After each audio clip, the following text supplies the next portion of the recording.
Capítulo 146. La flota del Báltico de la Armada Soviética estaba anclada en Ankou, ciudad que la Unión Soviética arrebató a Finlandia tras su victoria en la Guerra de Invierno. La Armada Soviética, que ya había sido evaluada como un desastre, cayó en un estado de muerte cerebral después de que su liderazgo, incluido Kuznetsov, fuera purgado por órdenes de Stalin. Las personas que fueron promovidas rápidamente para ocupar los puestos de liderazgo purgado carecían de experiencia y habilidades y, para empeorar las cosas, ni siquiera podían decidir el campo de batalla y los oponentes contra los que debían luchar. Stalin tampoco conocía el estado de la armada de su país, por lo que optó por preservar su poder en lugar de intentar utilizarla activamente.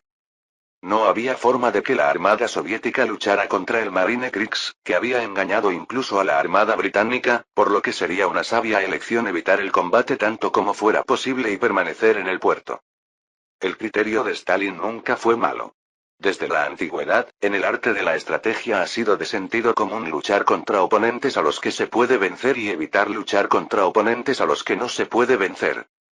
En realidad, fue una decisión muy correcta ahorrar para el futuro en lugar de luchar una batalla imposible de ganar contra la poderosa armada alemana. Sin embargo, incluso si la armada soviética no tenía intención de luchar, la armada alemana no la tenía.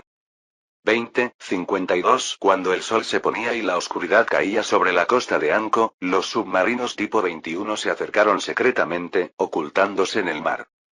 El capitán del U-47, el mayor Walter Prin, observó a través del periscopio los barcos de la Armada Soviética anclados en el puerto y sació su apetito.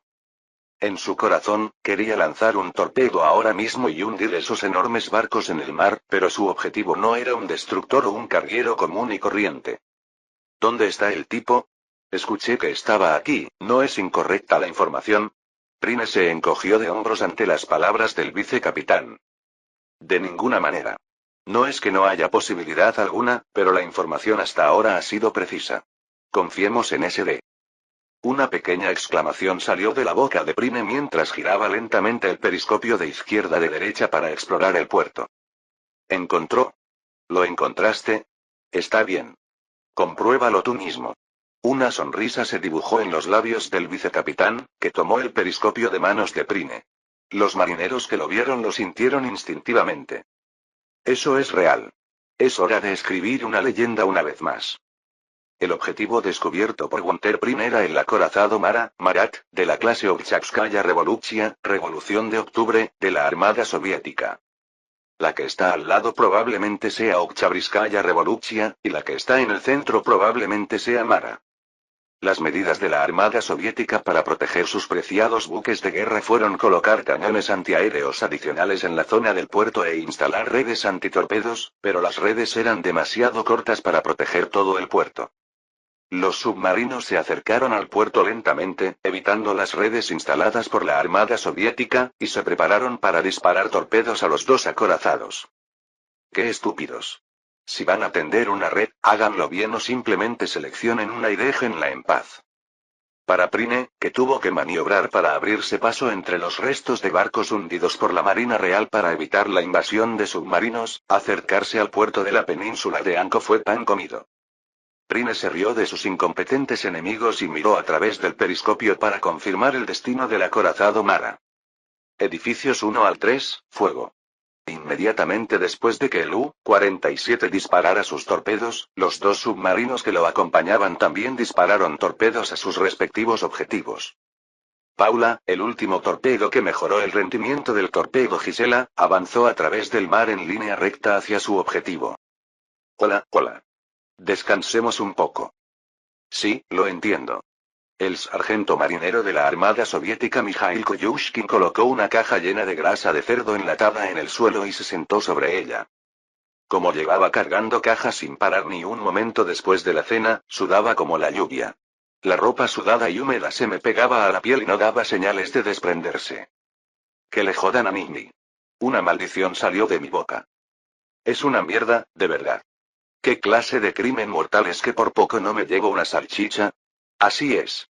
El sucesor de Koyushkin, el soldado Anatoly Manchikov, también suspiró.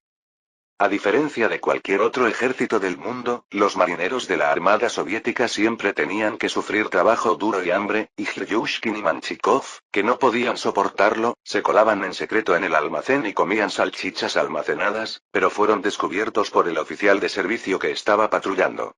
Me dieron.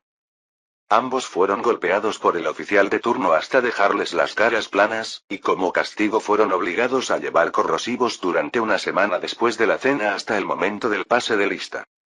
No robé dinero, pero tuve que hacer trabajos forzados durante una semana solo porque me salté una salchicha. ¿No es demasiado? Ese oficial de servicio, escuché que solía ser marinero como nosotros. Eso escuché. Entonces, déjame echar un vistazo. ¿No tenía hambre como nosotros? Pero no solo golpearon a una persona hasta el borde de la muerte solo por robar una salchicha, sino que incluso la obligaron a realizar trabajos forzados. Es demasiado, de verdad. Es tan jodidamente repugnante que vaya por ahí diciendo que no sabía nada cuando era un renacuajo de rana y que él mismo era un soldado, pero ahora es un oficial. Que se joda a mí. Hoy es un día histórico porque estalló la guerra con Alemania, pero para Kryushkin y Manchikov fue una continuación de su vida cotidiana tan dura como ayer. Cuando Kryushkin, que creía haber descansado lo suficiente, se levantó llevando la caja, una enorme columna de agua se elevó desde Mara, anclada en el puerto, y se escuchó un fuerte ruido. Kryushkin se sobresaltó por el rugido ensordecedor y la enorme explosión y se quedó paralizado mientras sostenía la caja. Bueno, ¿qué es eso? Golpe. Fue genial. Prine apretó los puños cuando vio una columna de agua elevándose desde el acorazado Mara, seguida de brillantes llamas amarillas. Los torpedos disparados por otros submarinos también alcanzaron sus objetivos al mismo tiempo, creando un sonido discordante extraño. Tubos de fuego 4 a 6. Prine disparó otro torpedo para acabar con Mara de una vez por todas. Mara, que se había inclinado hacia la derecha debido a la primera explosión, fue alcanzado por 3 torpedos adicionales y explotó uno tras otro. La tripulación de Mara todavía no entendía la situación. De repente, el casco vibró, se oyó una explosión y el barco empezó a inclinarse hacia la derecha. Los marineros que transportaban materiales cayeron debido al impacto y resultaron heridos al ser aplastados por los materiales que transportaban. Hubo varios marineros que perdieron el conocimiento después de golpearse fuertemente la cabeza contra el suelo de hierro. ¿Qué carajo está pasando? No sé. El barco se está inclinando. Escapad rápido. El barco ya estaba seriamente volcado. Pase lo que pase, estaba clarísimo que el barco estaba a punto de hundirse. Los marineros que tuvieron la suerte de no resultar heridos se apresuraron hacia el pasillo para escapar del barco. En ese momento, el casco, incapaz de resistir el impacto, se rompió y los marineros que se encontraban apiñados en el pasillo y las escaleras volvieron a rodar por el suelo. ¡Ah! ¡Ah! Un marinero que cayó por las escaleras se golpeó la cabeza contra la pared y murió instantáneamente, y los marineros que cayeron como fichas de dominó gritaron al ser aplastados por el peso de la persona que tenía delante. Los marineros luchaban por alejarse unos de otros, pero la presión dificultaba el movimiento de sus extremidades. Algunos que tuvieron la suerte de escapar entre los marineros apiñados se vieron divididos entre sus compañeros que gemían de dolor y gritaban pidiendo ayuda y la ruta de escape. Pronto, las aguas del mar Báltico se precipitaron hacia el casco del barco, tragándose tanto a los marineros inconscientes como a los que no. Cuando el torpedo impactó al mar a toda velocidad, los marineros que estaban en cubierta y no dentro del barco tuvieron más suerte. Hubo marineros que desafortunadamente fueron atrapados en la explosión y tuvieron todo su cuerpo cortado en pedazos, o fueron arrojados por el impacto de la explosión y fueron arrojados al suelo y aplastados como tomates, pero también hubo muchos marineros que salvaron sus vidas saltando al mar. Los marineros que se lanzaron al mar a tiempo nadaron desesperadamente para evitar ser arrastrados por el remolino provocado por el hundimiento del Mara. El Mara no fue el único que se hundió. Su buque gemelo, el Ochabriskaya Revoluchilla, también fue alcanzado por sus torpedos y se inclinó rápidamente hacia la superficie. Los 3 submarinos que se infiltraron en las aguas cercanas a Anko escribieron otra nueva leyenda. Dispararon los torpedos restantes y hundieron un destructor y 2 cargueros anclados en el puerto, así como un barco de transporte utilizado como ballenero en Rusia durante la época imperial. Los submarinos, que cumplieron con éxito su misión, abandonaron tranquilamente el puerto ocultando sus cuerpos en el agua como si se hubieran infiltrado. Al salir, no se olvidó de prepararse para la persecución de la Armada Soviética dispersando minas. Contramaestre. Sí, capitán. Trae el aguardiente. Debería estar en el segundo cajón. Entiendo. Unos minutos más tarde, el capitán de cubierta regresó, sonriendo y sosteniendo aguardiente y una taza de hojalata en ambas manos. No puedo dejar de beber en este hermoso día. Prine sirvió aguardiente en un vaso. La Unión Soviética, que ya tenía una marina más débil que la alemana, perdió 2 preciosos acorazados. Prine brindó con sus subordinados, imaginando a Stalin llorando cuando escuchó la noticia de que 2 acorazados se habían hundido frente a la costa de Anko. Por la nueva guerra y por nuestro gran Führer, Heil Hitler. Hola Hitler. Originalmente, la marina alemana no usaba el lema Heil Hitler, pero me pregunté cómo sería. Antes de tomar el aguardiente, Prine miró fijamente la foto en la pared. Fue una foto tomada el día en que se entregó la Cruz de Caballero de las Espadas Blancas en la residencia del Führer en Berlín. En la foto, él y el presidente sonreían ampliamente y miraban al frente, como si estuvieran celebrando ese momento. Ya es hora. Ataque aéreo. No, todos al lugar. Mientras barcos del Ejército Rojo como el Altoran se hundían en el fondo del mar Báltico, Murmansk fue atacado por ataques aéreos. Murmansk, uno de los pocos puertos flotantes de Rusia donde el mar no se congelaba ni siquiera en pleno invierno debido a la influencia de la corriente del Atlántico Norte, era la única ventana a través de la cual la Unión Soviética podía comerciar con el mundo exterior, incluidos Gran Bretaña y Estados Unidos. Si Gran Bretaña o Estados Unidos intervinieran en la guerra, el comercio continuaría a través de Murmansk. No mucho después de que la declaración de guerra del gobierno noruego contra Rusia fuera entregada a la Unión Soviética, la Fuerza Aérea Germano-Noruega lanzó un ataque aéreo sobre Murmansk. Inmediatamente después de conocerse la noticia de la participación de Noruega en la guerra, se envió una alerta a Murmansk, pero las defensas de la ciudad eran muy débiles ya que nadie esperaba que los alemanes lanzaran un ataque aéreo tan rápidamente. Los pocos cañones antiaéreos de 76 milímetros y de 85 milímetros dispararon contra los aviones enemigos que se dirigían hacia la ciudad, pero los pilotos de los bombarderos no les hicieron caso y abrieron los compartimentos de bombas. Para los pilotos veteranos que habían incendiado ciudades por toda Europa, desde España hasta Yugoslavia, el fuego antiaéreo soviético era un juego de niños. La fuerza principal del ataque aéreo estuvo formada por los E-111, Ju-88 y Do-217 de la Fuerza Aérea Alemana, pero también estuvo presente un pequeño número de E-111 y Do-17 de la Fuerza Aérea Noruega. A diferencia de los pilotos alemanes que ya habían experimentado innumerables misiones de combate, hoy fue su primera misión de combate para los pilotos noruegos que participaron en esta misión. Cuando los bombarderos alemanes comenzaron a bombardear, los bombarderos noruegos también lanzaron bombas al mismo tiempo. Las bombas lanzadas por la Fuerza Aérea Germano-Noruega destruyeron el puerto y los edificios de Murmansk. Los civiles que aún no habían sido evacuados a refugios antiaéreos fueron destrozados por la lluvia de acero que caía del cielo y aplastados por los edificios que se derrumbaban. Los gritos de miedo y dolor de los moribundos fueron ahogados por el rugido de la bomba. El robusto I-16 se apresuró a detener el ataque aéreo, pero fue en vano. Los I-16 de la Fuerza Aérea Soviética no fueron rival para los Bf-109 germano-noruegos que escoltaban a los bombarderos. La batalla pronto se convirtió en una cacería unilateral, y los pilotos soviéticos, que habían estado atacando a los bombarderos con ira, se vieron obligados a huir de los Bf-109. Me han dado. Cae. Mierda. Ayúdame. Los pilotos del I-16 intentaron escapar por todos los medios, pero fueron alcanzados y derribados rápidamente por el Bf-109. Cada vez que el Bf-109 se giraba y disparaba su arma, el I-16, que se había convertido en un harapo, caía al suelo.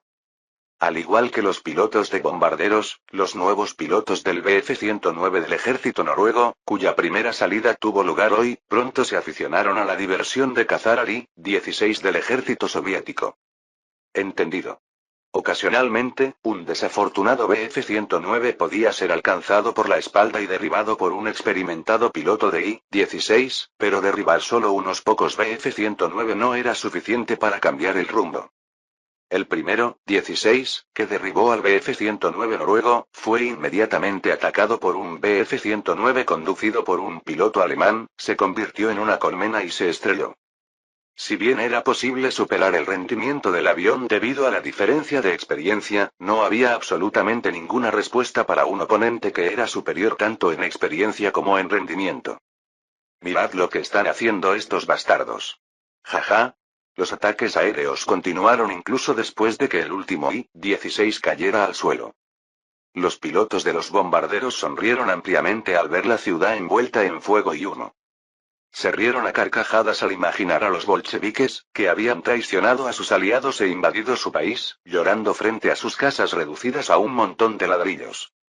Camarada secretario general, usted me llamó. Molotov entró en la oficina de Stalin y se quedó sin palabras cuando vio el caos que se desarrollaba ante sus ojos. Lámparas y globos, que costaban más que una semana de comida para el pueblo soviético, fueron estrellados contra la pared, y tinta negra se filtró de un tintero de mármol, dejando una mancha indeleble en la costosa alfombra armenia. Desde los documentos esparcidos por el suelo de la oficina hasta los libros volcados, todo estaba perfectamente ordenado sobre el escritorio de Stalin. Cuando vi que las expresiones de los guardias no eran buenas, supuse que algo había pasado. Esta fue la primera vez que Stalin mostró tal enojo que incluso Molotov, que había pasado por muchas dificultades en el mundo político, tembló de miedo. Sería mejor que me desmayara así. Aunque Stalin se riera de mí, era mucho mejor que se rieran de mí durante el resto de mi vida que soportar el peso de su ira. ¿Estás aquí? Stalin estaba sentado en una silla, mirando a Molotov. Sobre el escritorio de la secretaria, que estaba lleno de diversos libros, documentos, plumas y tinteros, solo había un cenicero de marfil. Sí, camarada secretario. Molotov respondió a las palabras de Stalin intentando aparentar calma. En lugar de fumar en pipa, Stalin sostenía en la boca un cigarrillo enrollado en papel de alta calidad. Estoy seguro de que el camarada escuchó la noticia de manera aproximada. La situación de la guerra no es muy buena, no. Stalin apagó varias veces un cigarrillo que no había fumado frotándolo con fuerza en el cenicero. Luego sacó un cigarrillo nuevo y se lo puso en la mano. La situación de la guerra no es muy buena. El ataque en todo el frente ha fracasado y hasta el mariscal Kulik, en quien confiábamos, parece que está pasando apuros, ya que los alemanes lo bloquean delante de Memel. Veo, hace una hora, un submarino alemán tendió una emboscada a nuestra flota en Anko y hundió el Okchabriskaya Revolucia y el Mara. Y ahora mismo nos han informado de que la aviación alemana ha atacado Murmansk. Trago. Molotov tragó saliva con dificultad. Los ojos de Stalin ardían de ira, pero su voz sonaba perfectamente serena. Así que me asusté aún más. Porque no sabía cuándo ni dónde explotaría. Me sentí como si estuviera cara a cara con un león deambulando por la jaula sin la correa. ¿Qué puedo hacer, camarada secretario? Infórmate ahora mismo de Inglaterra cuando planean luchar contra Alemania. No lo dudes por cualquier medio necesario. Si es necesario, incluso suplica. Por favor, al menos obtén una respuesta clara, por todos los medios. Capítulo 147. No importa cómo lo escuche, es extraño. ¿Qué dices que es extraño? Churchill le mostró a su secretaria el discurso de Hitler a la nación traducido al inglés. ¿Qué opinas? Este es el discurso que dio Hitler hoy. La secretaria bajó la cabeza como si estuviera pensando profundamente en algo, pero luego miró a Churchill. ¿Puedo ser honesto contigo? ¿Cuándo significa que no fuiste honesto? Sabes que eso no es cierto, ¿verdad? No importa lo que digas, no me enojaré, así que dilo. El secretario, a quien Churchill le había garantizado su seguridad, respondió con sinceridad. Por más que fuera enemigo de Gran Bretaña, fue el mejor discurso, sin ningún defecto. Puedo entender por qué los alemanes sienten tanta pasión por Hitler. ¿Sí? Esa es mi opinión también. Incluso si le doy a este discurso 100 puntos sobre 100, no es suficiente, excepto que la persona que habló fue Hitler. Sin embargo, es muy similar al discurso que diseñé. ¿Sí? La secretaria se quedó estupefacta. ¿Qué significa esto de nuevo? ¿El discurso que usted diseñó y el discurso de Hitler son el mismo? ¿Qué quieres decir con eso? Los discursos son los mismos. Eso es literalmente todo. No sé cómo salió de la boca de ese tipo, pero es muy similar a lo que tenía en mente. No hay evidencia de que haya copiado mi discurso, pero lo que sea. Cada vez era más difícil. Puedes admitir honestamente que el discurso de Hitler fue excelente, pero de repente afirmas que es lo mismo que tú planeaste. No es como si fueras un niño. El mayor problema era que este hombre era el primer ministro y estaba en condiciones de asumir la responsabilidad del Imperio Británico. Ah, ¿el jefe? Churchill estaba perdido en sus pensamientos, ignorando la mirada de su secretaria, que lo observaba con expresión de desconcierto. Hitler, no sé qué tipo de magia hizo, pero dijo el discurso que iba a pronunciar, así que supongo que tendré que preparar otro discurso. En primer lugar, ¿qué deberíamos hacer desde el principio? Dado que la introducción es diferente, ¿puedo usarla tal como está? ¿O debería reescribirla desde cero? Estoy preocupada. Su Excelencia, he recibido un mensaje de Moscú. Si es Moscú, ¿es Stalin? Churchill, que estaba ocupado escribiendo un nuevo discurso, giró la cabeza cuando escuchó la palabra Moscú. No, Excelencia. Dicen que es el ministro de Asuntos Exteriores Molotov, no el secretario general Stalin. Me han dicho que necesito hablar con su Excelencia urgentemente. Si se trata de Molotov, ¿no debería tratarse en esta línea? Churchill lo dijo como si estuviera disgustado. No tenía motivos para no hablar con Molotov, pero le disgustaba que insistiera en hablar consigo mismo, el primer ministro. Si eres ministro de Asuntos Exteriores, tienes que hablar con el ministro de Asuntos Exteriores. ¿Estás diciendo que los comunistas no tienen cabida por encima de ellos? Sin embargo, la Unión Soviética exige encarecidamente que hablemos con el primer ministro. ¿Qué debo hacer? Entiendo. Al menos haré una llamada telefónica. Te conectaré ahora. Cuando la secretaria anunció que la llamada con Molotov había sido conectada, Churchill frunció el ceño y levantó el auricular. Señor primer ministro, le habla Molotov, comisario del pueblo para Asuntos Exteriores de la Unión Soviética. Es un honor poder mantener esta conversación con usted, aunque sea por teléfono. El intérprete de Molotov tradujo las palabras de Molotov al inglés y se las transmitió a Churchill. Churchill resopló y respondió en un tono deliberadamente brusco. Yo también me siento honrado. ¿Pero hay alguna razón por la que no se lo pueda decir al secretario general Stalin? Molotov rápidamente se dio cuenta del significado oculto de las palabras de Churchill. El camarada secretario general estaba muy ocupado con otros asuntos, por lo que tuve que encargarme de ellos. Agradecería su generosa comprensión, señor primer ministro. Mira esto. Churchill estaba disgustado internamente, pero lo toleró. Primero, necesito escuchar por qué llamaste. No puedo evitarlo. ¿Qué está pasando? El camarada secretario general quiere saber cuándo planea Gran Bretaña declarar la guerra a Alemania. Churchill intuyó que Stalin estaba ansioso. No había pasado ni un día desde el inicio de la guerra, y viendo que ya preguntaban cuándo me uniría a la guerra, estaba claro que la situación actual había resultado más de lo planeado originalmente. Quiero saber la fecha exacta en la que iremos a la guerra, ¿quieres decir? Así es. Dime la verdad. Planeo declarar la guerra cuando tu país llegue a Varsovia o Königsberg. Tras escuchar la respuesta de Churchill, Molotov no respondió durante un rato. Hubo tanto silencio que pensé que habían desconectado el teléfono. Pero la línea telefónica con Moscú permaneció conectada. ¿Por qué no dices nada? ¿Has olvidado qué decir a continuación? No, eso, ¿de verdad estás diciendo que no tienes intención de ir a la guerra con Alemania hasta que el ejército rojo tome Varsovia?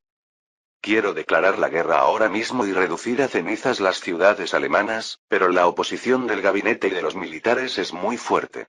No se oponen a la guerra contra Alemania, pero dicen unánimemente que la dificultad de desembarcar en Francia sería menor si al menos entrarán en la guerra cuando las fuerzas occidentales estuvieran concentradas en el este. Molotov estaba preocupado. Debía decir la verdad. Ahora que la guerra no iba bien, Stalin no lo habría dejado en paz si hubiera intentado engañar y retrasar la participación de Gran Bretaña en la guerra. Pero si decía la verdad, no sabía que me acusarían de filtrar secretos de Estado a Gran Bretaña. ¿Qué debo decir en esta situación? Molotov, que se jactaba de tener una amplia experiencia en el mundo de la diplomacia, se mostró preocupado por las consecuencias de la verdad y la mentira.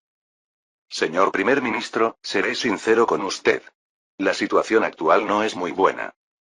Después de mucho pensarlo, Molotov decidió decir la verdad. En primer lugar, en la situación actual lo más importante era que Gran Bretaña entrara en la guerra lo antes posible. La situación de guerra no es buena. ¿Es muy grave? Es difícil entrar en detalles, pero sí. En concreto, ¿qué tan grave es? La situación es peor que durante la guerra contra Finlandia. La Unión Soviética tomó a Finlandia a la ligera, sufrió grandes pérdidas y apenas logró la victoria después de movilizar tropas y suministros adicionales. Sin embargo, Alemania no es un país débil como Finlandia, sino una superpotencia que ha conquistado Europa. Como el oponente era Alemania, la Unión Soviética debe haberse preparado de manera completamente diferente que cuando trató con Finlandia. Sin embargo, si la situación de guerra era peor que cuando luchamos contra Finlandia, ni siquiera podía imaginarme cuán grave era. El camarada secretario general espera que el Imperio Británico entre en la guerra lo antes posible. Sin la participación de Gran Bretaña en la guerra, la Unión Soviética habría sufrido daños aún mayores. Molotov no pudo soportar decir que si Gran Bretaña no participaba en la guerra, el ejército alemán podría avanzar hacia Moscú en lugar del ejército rojo hacia Berlín. Sin embargo, una cosa es segura. Si Gran Bretaña no entra en la guerra, Alemania pronto expulsará al ejército soviético de su país e invadirá la Unión Soviética. El destino de 190 millones de personas está en manos de los imperialistas a los que tanto odiamos. ¡Qué ridículo es esto! Su país debe haber hecho un esfuerzo para derrotar a Alemania, pero Alemania es tan fuerte que sus esfuerzos no verán luz. Lo siento, pero es cierto. El orgullo de Molotov se sintió herido por las palabras de Churchill, pero fue él quien tuvo que agachar la cabeza. Por ahora, no tenemos otra opción que complacer a Churchill tanto como sea posible. Lo entiendo. Convenzamos al gabinete y al ejército lo antes posible para que apresuren la entrada en la guerra. Espero que hagas lo mejor que puedas cuando regreses a casa. Por supuesto. Señor primer ministro. ¿No deberíamos salvar a Europa de las garras de los fascistas alemanes? Hablas bien. Sobre el tema de los comunistas que no pueden hacer nada sin la ayuda del Imperio Británico. Churchill se rió en voz baja ante la respuesta de Molotov. Era cierto que había que expulsar a los nazis de Europa, pero Churchill no tenía intención de coexistir con los comunistas. No tuvieron más remedio que unir fuerzas debido a Hitler y los nazis, pero para Churchill, la Unión Soviética también era una amenaza para la paz de Gran Bretaña y Europa. Una vez que los nazis hayan sido derrotados, el siguiente serás tú. Por favor, dígale esto al secretario general Stalin. El Imperio Británico nunca abandonará a su país. Faltaban 2 horas para que terminara el primer día de la guerra alemana. El primer día de la guerra, Alemania logró infligir enormes daños al ejército soviético. En cuanto a los antecedentes penales confirmados inmediatamente, más de 710 aviones enemigos fueron derribados, 300 piezas de artillería, 350 vehículos y más de 220 tanques fueron destruidos. Se estima que el número de infantería enemiga muerta fue de miles y el número de prisioneros tomados ya era de 3 dígitos.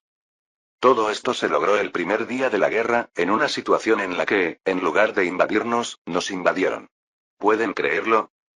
Se informó de que 3 submarinos, entre ellos el U-47, capitaneado por Gunther Prin, habían lanzado un ataque sorpresa sobre Anko y habían hundido los acorazados de la Armada Soviética Oktyabrsskaya Revoluchia y Mara, así como 4 buques enemigos, y que el ataque aéreo sobre Murmansk había tenido éxito.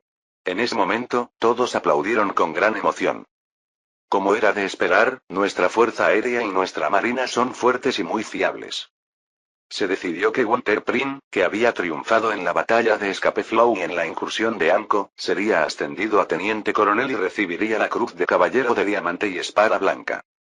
En toda Alemania, el número de receptores de la Cruz de Caballero con diamantes y espadas es tan raro que solo un puñado se puede contar con una mano. Los únicos receptores de esta medalla en la Wehrmacht hasta ahora son Ring, Raider, Nitz, Rundstedt, Guderian, Manstein y otros combatientes. Fueron Werner Mülders, quien sirvió como inspector general jefe, Adolf Galland, comandante del Comando de Defensa Aérea alemán, y Helmut Buck, comandante del Cuerpo Aéreo Naval.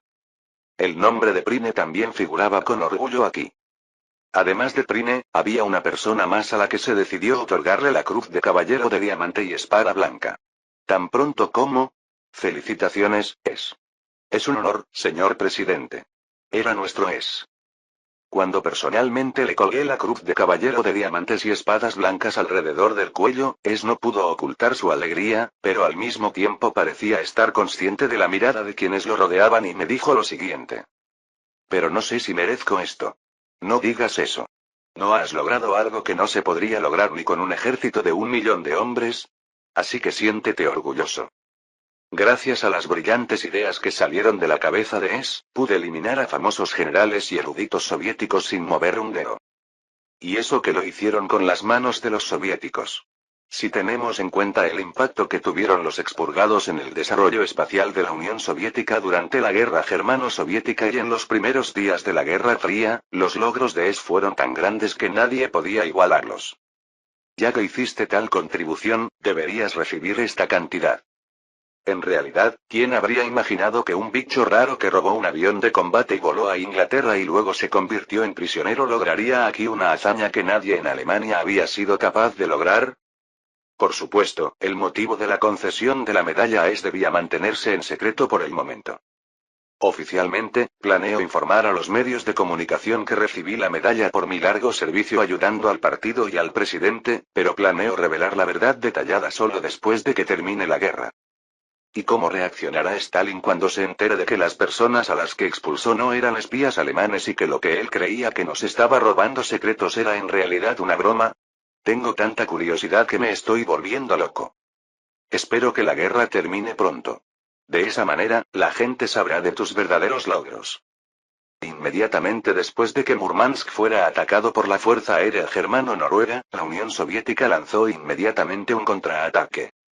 Los 20 P-2 despegaron de la pista y se dirigieron a Noruega sin ninguna operación o plan específico.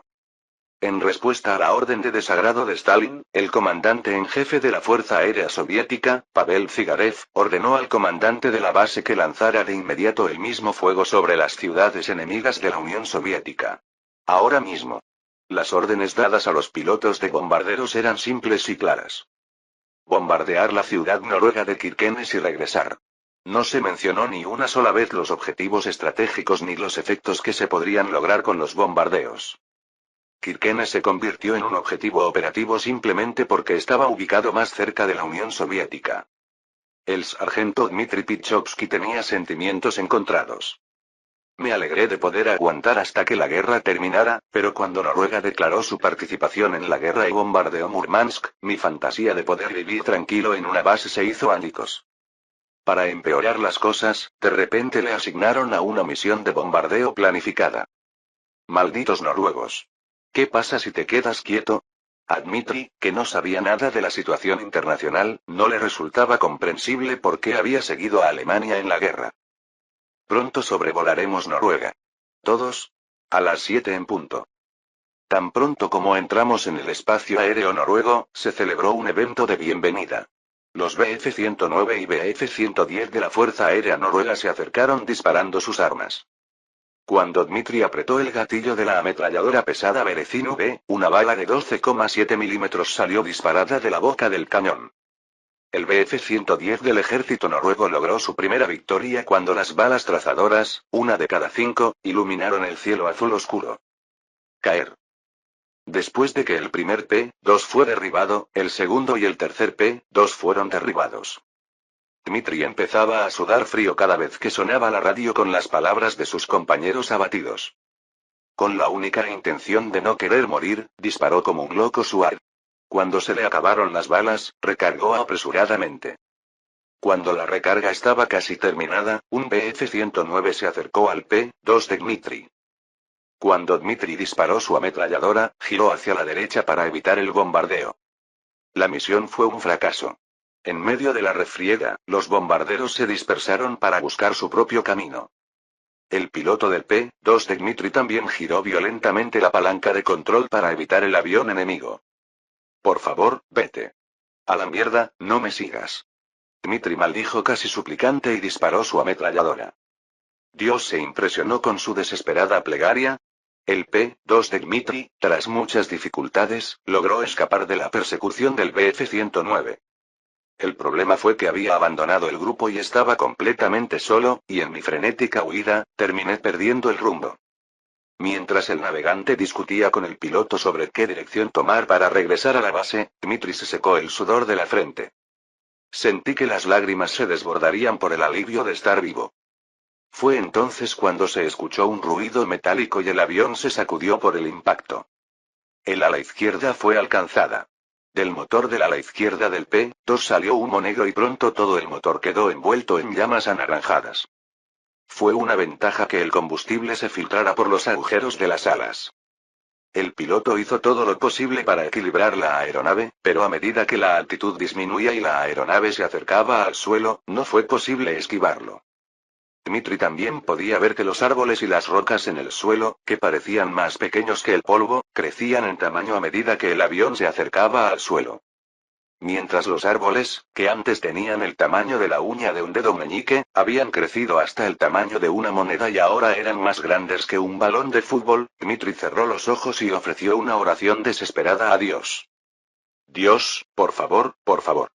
Por favor, cuida a este cordero. Dios escuchó esta vez la plegaria de Dmitri. ¿O los esfuerzos del piloto dieron resultado? El P-2, que se estrelló contra el suelo tras perder su motor, logró milagrosamente aterrizar en el suelo. Durante el aterrizaje, la rueda izquierda se rompió y el avión rozó el suelo, dejando una larga huella en el suelo, pero los 3 tripulantes del P-2 pudieron sobrevivir sanos y salvos. Cuando Dmitri abrió los ojos, se emocionó al descubrir que no estaba en el inframundo, sino en un campo en algún lugar. Naturalmente, las lágrimas brotaron de mis ojos por el alivio de estar vivo. Tanto el piloto como el navegante derramaron lágrimas de alegría. Aunque perdieron su avión e hicieron un aterrizaje de emergencia en lugar de completar su misión, estaban felices simplemente porque sobrevivieron. Sin embargo, como no sabíamos cuándo el fuego en el motor se propagaría por todo el avión y causaría una explosión, los 3 salieron rápidamente del avión. Dmitri salió del avión y miró a su alrededor. Lo único que puedo ver son árboles y rocas. No había rastro de personas. ¿Dónde diablos está esto? No estoy seguro. El piloto se encogió de hombros. Creo que podría ser Noruega. Entonces ahora. Cuando Dmitri se quedó en silencio, el navegante respondió en nombre del piloto que parecía serio. Te convertirás en prisionero de guerra. El primer día de guerra, en cuanto me enviaron a mi primera misión, me convertí en prisionero de guerra. No fue una experiencia muy agradable. Pero si lo piensas al revés, mientras estabas en el campo de prisioneros de guerra, nunca tuviste que ir al campo de batalla, así que nunca tuviste que morir. De todos modos, decidí pensarlo más tarde y agradecer haber sobrevivido por ahora. Oh, ay. Cuando el piloto descubrió algo, gritó y señaló hacia algún lugar con el dedo, y la mirada de Dmitri siguió naturalmente la mirada del piloto. Allí donde todos miraban, había un par de faros que brillaban con fuerza en la oscuridad. También se oía el sonido del motor. Del camión que se detuvo 60 metros más adelante salieron en tropel soldados armados con fusiles. ¿Se trata del ejército noruego? ¿O del ejército alemán? Dmitri levantó la mano tranquilamente, independientemente de si los soldados pertenecían a las fuerzas noruegas o alemanas. Pero el piloto que también levantó la mano dijo algo extraño. Eres del ejército finlandés, ¿verdad? ¿No me escuchaste claramente? Dmitri se preguntó qué diría el piloto. ¿Es finlandés? Están hablando finlandés.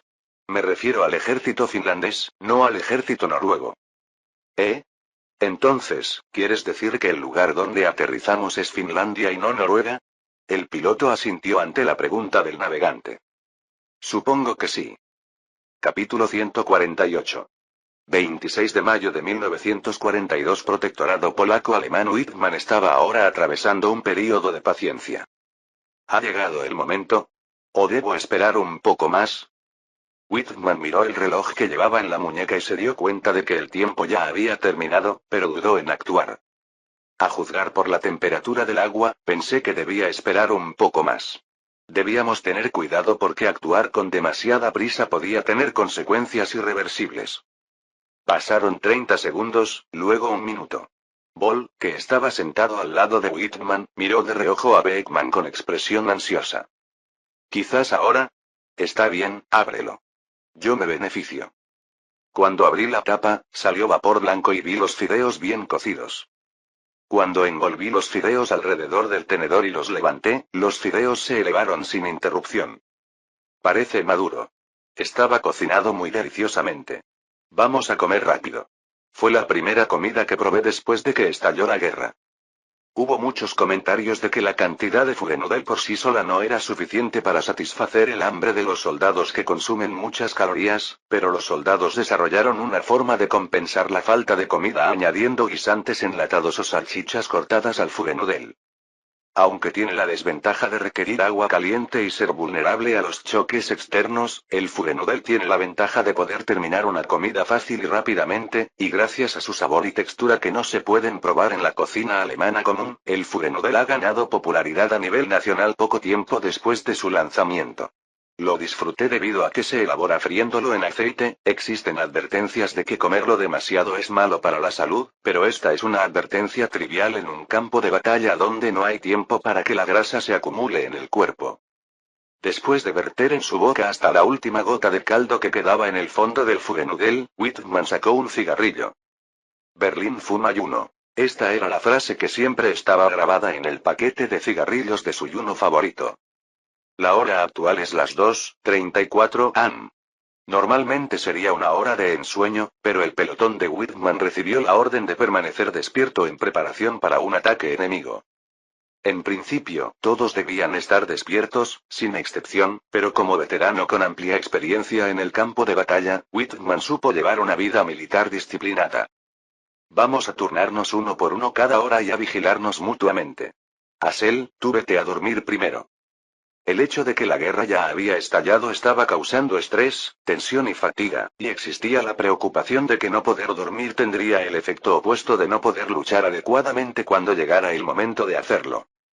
Whitman sabía por experiencia práctica que no todo lo que está siempre despierto es bueno. ¿Cuánto durará la guerra? Se tardó menos de un año en llegar de Polonia a Italia. Whitman respondió a la pregunta de Gold fumando un cigarrillo. Los soviéticos tienen una gran superficie de tierra, así que no les llevará más tiempo, ¿no? Puede que les lleve un año, o incluso 2. Si se firma un acuerdo de armisticio antes de esa fecha, la guerra terminará, pero por alguna razón, tuve la sensación de que esta guerra no terminaría fácilmente. Dado que la Unión Soviética fue la primera en romper el pacto de no agresión, incluso si propusiera un alto el fuego a Alemania, ¿Alemania realmente aceptaría la solicitud de la Unión Soviética? Dado que no habrá problemas con condiciones mediocres, al menos deberíamos proponer condiciones con las que podamos estar satisfechos. Incluso si las cosas funcionan de alguna manera y logran llegar a un acuerdo, no existe ninguna ley que diga que no puedes traicionar una segunda vez porque ya los traicionaste una vez. Al final, los dos países seguirán en desacuerdo. Así es como estallará de nuevo la guerra, y entonces no será una guerra de fortalecimiento, sino una verdadera guerra para acabar con todas las guerras que no se detendrá hasta que un bando quede completamente destruido. Por culpa de los malditos bolcheviques, toda Europa tiene que vivir atrapada en los grilletes de la guerra. Y eso para siempre. Pensando así, Whitman se irritó mucho. Las personas que iniciaron la guerra son diferentes, entonces ¿por qué tenemos que hacer algo al respecto? Hagan. De repente, Whitman levantó la cabeza reflexivamente al oír un fuerte ruido que venía del frente. La llama que se creó cuando el proyectil cayó 150 metros más adelante brillaba sola en la oscuridad. Pronto, decenas o incluso cientos de proyectiles comenzaron a llover como granizo. Están bombardeando. Todos, tengan cuidado. Whitman cerró la escotilla y bajó la postura. El suelo se estremeció por la vibración provocada por el impacto del proyectil de artillería de 152 milímetros del ejército soviético. Cada vez que un proyectil impactaba el suelo y explotaba, la tierra y las piedras volaban en todas direcciones. Los soldados de infantería también se escondieron en las trincheras y se taparon los oídos con ambas manos. Cada vez que oía el sonido de un proyectil, un escalofrío me recorría la espalda. Finalmente, cuando sentí el rugido y la vibración de la bala de cañón golpeando el suelo y explotando, la sangre en todo mi cuerpo se sintió como si se estuviera congelando. El bombardeo, que duró casi 20 minutos, terminó solo después de que la artillería alemana situada en la retaguardia comenzara a disparar fuego antiartillería. Después de identificar la ubicación de la artillería soviética, 12 cañones autopropulsados Hornisse alemanes abrieron fuego y el bombardeo de artillería soviético fue cortado como si fuera un cuchillo. Cuando cesó el bombardeo, Whitman abrió la escotilla. Debido a los efectos del fuego de artillería, se formó una gruesa capa de tierra sobre la torreta del tanque. Había tanta tierra que se pensó que podrían crecer cultivos si se sembraban semillas y se regaban. Revisen los dispositivos de todos. Si algo sale mal, infórmenmelo. Sí. Fue un intenso fuego de artillería, pero afortunadamente no hubo daños en el tanque. El sistema de control, la torreta, la radio y la antena estaban intactos y no había ningún problema con el radiador. Todos los demás tanques del pelotón también resultaron dañados. Los soldados de infantería que se encontraban en las trincheras fuera del tanque también resultaron prácticamente ilesos. Aquí César. No hay problemas con ningún vehículo. Es capaz de combatir, y más que eso. Aquí Orange, lo entiendo. Pronto habrá invitados, así que preste atención a la hospitalidad. Recepción. En cuanto terminé de hablar con el comandante de la compañía, escuché el sonido del motor del T-34. Cuando me puse los binoculares en los ojos, pude ver cómo los T-34 se acercaban en fila. Dicen que un tigre vendrá cuando yo se lo diga, entonces ¿cómo sé que vendrá como un fantasma? Al igual que antes, esta vez también el número de enemigos era grande. No, parecían ser más fuertes que antes. Whitman, que estaba contando el número de tanques enemigos, abandonó el conteo cuando el número superó los 30. Mierda. Vienen en manadas. Whitman escupió sobre la tierra acumulada en la torreta y luego entró en la torreta. Sin instrucciones de Whitman, Richter extrajo un proyectil perforante del soporte y lo colocó en la recámara. Carga completa. Avisen a todos los vehículos. Como esta vez el número de invitados es mayor que el de los invitados anteriores, comienza a las 18. Repita. Comienza a las 18. A medida que recibía señales de cada tanque, Whitman volvía a sacar la cabeza por la escotilla. El enemigo no era solo el T-34. Entre los T-34 había varios tanques con una altura total mayor que el T-34. ¿Qué es ese tipo de ahí que parece una estatua Moari? Asel, que observaba las líneas enemigas a través de la ventana de observación del conductor, preguntó. ¿Cómo se llamaba ese tipo?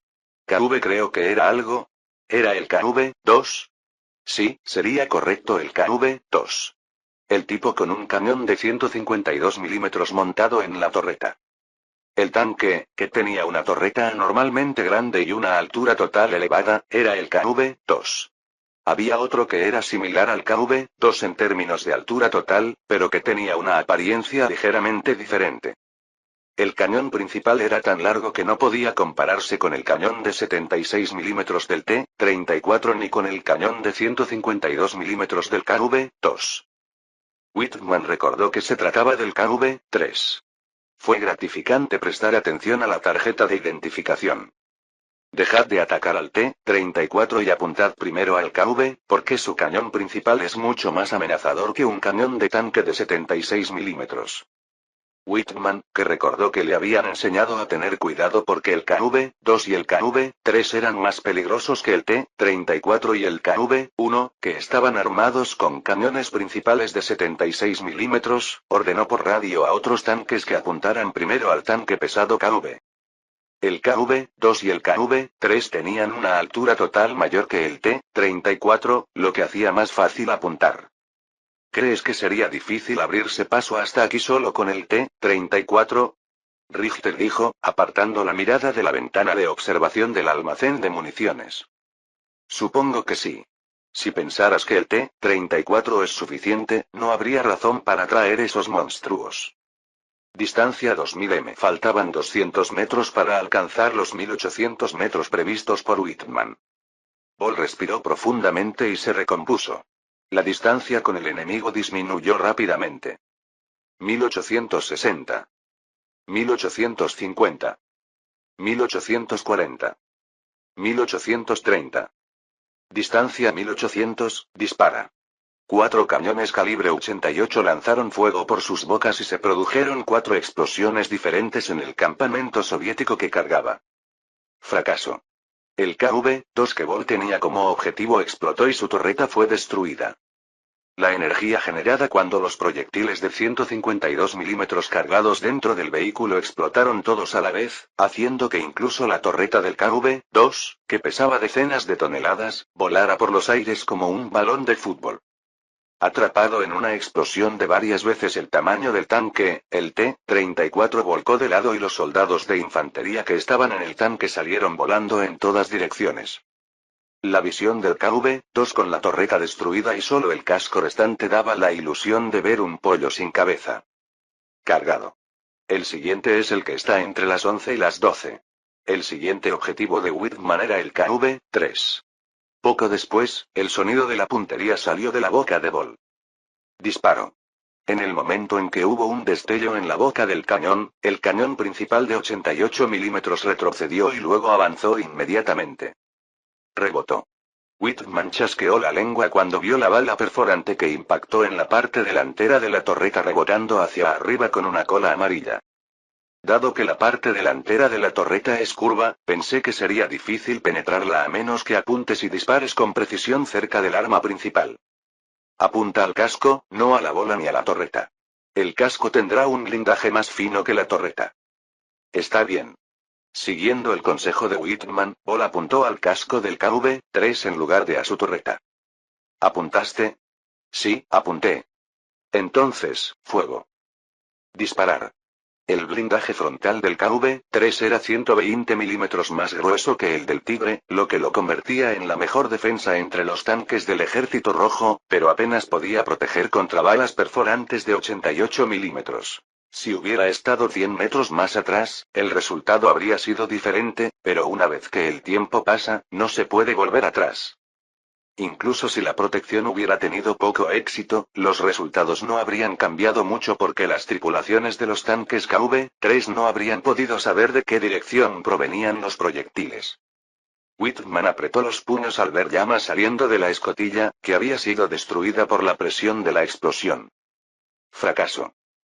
El cuartel general del Grupo de Ejércitos Norte, encargado de defender la parte norte de Prusia Oriental y el protectorado polaco, estaba situado en el Hotel Mozart, en el centro de Königsberg. Las paredes cubiertas con papel pintado con dibujos antiguos estaban adornadas con cuadros caros que valían al menos unos cientos de marcos imperiales, y las alfombras del suelo habían sido importadas directamente de Irán, tan caras que la gente corriente que ganaba un salario medio ni siquiera se atrevía a mirarlas. El hotel, que tradicionalmente era frecuentado por gente rica que se enorgullecía de haber ganado algo de dinero, empresarios adinerados y turistas, ahora era frecuentado por soldados que vestían uniformes militares de un gris verdoso opaco. Los compañeros de las SS luchan con ahínco. Es frustrante, pero parece cierto lo que dijo Himmler de que, en términos de potencia de combate pura, son superiores a la mayoría de las divisiones del ejército. Las 4 divisiones de las Waffen-SS desplegadas en la línea del frente, LSA, Das Reich, Totenkopf y Wiking, mostraron un poder de combate impecable y repelieron oleada tras oleada de ataques soviéticos. El extraordinario poder de combate de las divisiones de las Waffen-SS se debía en parte a la presencia de equipamiento de última generación, que tenía prioridad sobre las divisiones del ejército, pero el entrenamiento y la disciplina, mucho más duros que los del ejército, así como el orgullo de ser la SS del Führer, también tuvieron un impacto significativo. Los generales del ejército valoraron los elogios de Lev con opiniones encontradas, pero no los refutaron. Cualquiera puede ver que la capacidad de combate de las SS era muy alta. En el ejército, si se incluyen la división GD, la división Panzer Hindenburg, la división Fuhrergrenadier y la SA, la división Panzerfeldherrnadje sería comparable a las divisiones Waffen-SS mencionadas anteriormente.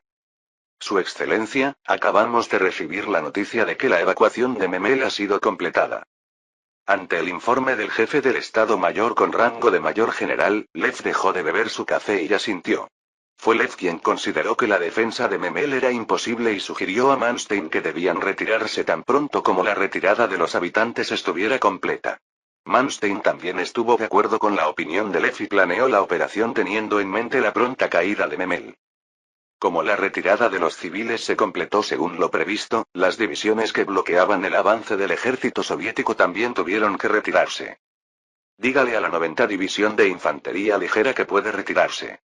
Además, inserte unidades auxiliares polacas y el Sonderkommando como retaguardia de la 90 División de Infantería Ligera.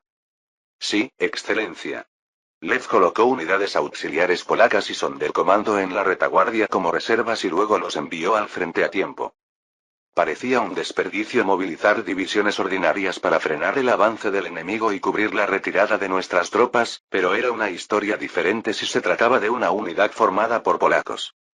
Lev utilizó activamente las unidades auxiliares porque de todos modos estaban clasificadas como unidades de tercer nivel, por lo que no había arrepentimientos incluso si se desperdiciaban, y podían salvar otras divisiones. Por supuesto, también estaba previsto prestar el apoyo adecuado a las unidades auxiliares. De esta forma, no solo podrás mantener a raya al enemigo el mayor tiempo posible, sino que también podrás usarlo varias veces en el futuro. Retirad la 4ª División de Infantería y la 73 División de Infantería de Tilsit a la línea de defensa de reserva. Dejad la retaguardia al Sonderkommando.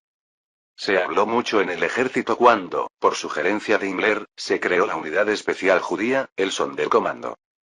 No importa cuán persistentemente insista el Führer en que el racismo es malo y que no importa si eres judío o marciano mientras seas alemán, las percepciones existentes no se pueden cambiar fácilmente.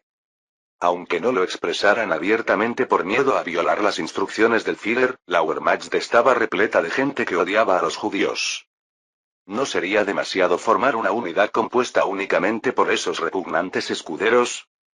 A medida que el Sonderkommando, que fue desplegada para someter a los partisanos, logró resultados decentes, las voces de oposición disminuyeron, pero muchos todavía veían al Sonderkommando como una espina en sus ojos.